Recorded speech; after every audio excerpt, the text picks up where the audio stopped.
नागपूरमध्ये 7 मित्रांचा काल सेल्फी काढताना जीव गेला। जो तो सेल्फी होता, तो सेल्फी आता आम्ही तुम्हाला दाखवत आहोत। हाच तो सेल्फी।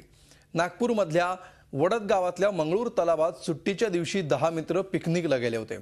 चेतन आदमने आणि हर्षल प्रकाश हे सख्खे भाऊ, रामा शिवरकर, गोवर्धन थाटे, राहुल वालोदे, मकसूद शेख, अब्दुल सय्यद आणि सरफराज शेख आणि त्यांचे 3 मित्र तलावात मजा करण्यासाठी गेले होते।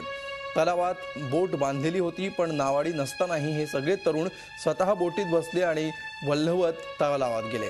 तलावात बरंच पुढे गेल्यावर त्यांना सेल्फी काढण्याची आयडिया सुचली। हा त्यावेळी त्यांनी काढलेला सेल्फी।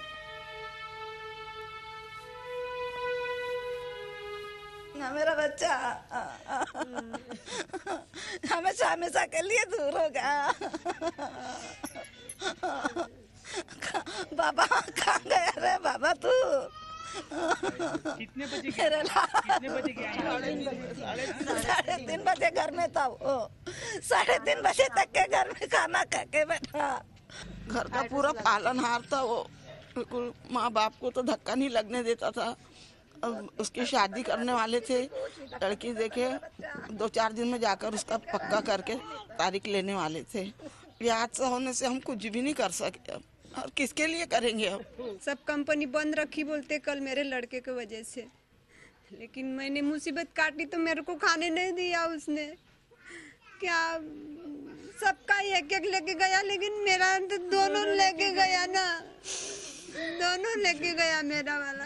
माहोल तर खूपच खराब आहे वस्तीतला, कारण की 7 जिवलग मित्र आम्ही जवळपास 15-16 जण सोबत खेळायचो, ग्राउंडमध्ये क्रिकेट खेळायचो आणि एकदमच खूप 7 जण गेले ना। खूप मोठा धक्का उठला सगळ्यांना आपापल्या घरी। 4 जण तिथं, एक जण त्याला दवाखान्यात, आम्ही त्याला दवाखान्यात ॲडमिट केलं।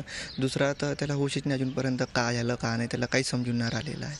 खूप बेकार गोष्ट झालेली आहे। मी तर बाकीच्यांना पण असं म्हणतो का असं कधी कोणी करू नये आणि कुठं जाऊ नये माझ्या म्हणण्यानुसार, कारण की आता आम्हाला खूप मोठा याच्यापासून खूप मोठी हे भेटलेली आहे का आता असं कधी व्हावं नये, कुणासोबत असं होऊ नये असं माझं तरी म्हणणं आहे आता। झी 24 तास रहा एक पाऊल पुढे।